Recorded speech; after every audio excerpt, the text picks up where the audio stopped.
Շարունակելով ընկերոջս խոսքը կասեմ, կդիմեմ դատական համակարգի աշխատողներին և ոստիկանությանը։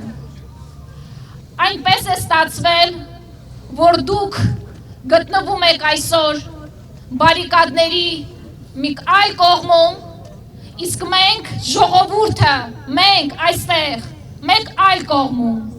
բայց սա մեր որոշումը չէր, սա մենք չենք ուզում այդպես լինի, սա այն պատճառով է, որ դուք լուռ համաձայնվում եք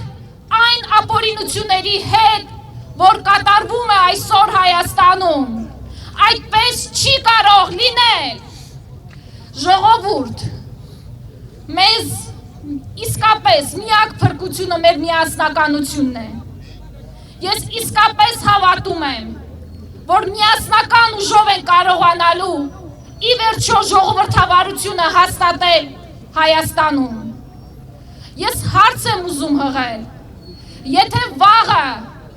այստեղ փոքրիկ խմբակի ղեկավարը հրամայի, որ պաշտպանեք մի ադրբեջանցու, արդյոք անելու եք դա, արդյոք չկան որևէ կարմիր գծեր ձեզ համար, արդյոք կարմիր գիծ չէ,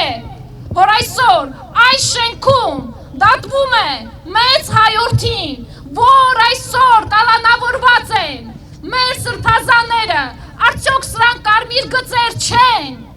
որի հետ դուք լուռ համաձայնվում եք, չկա արդարացում այլևս սրան, չկան, բոլոր կարմիր գծերը հատվել են արդեն, և վերջում,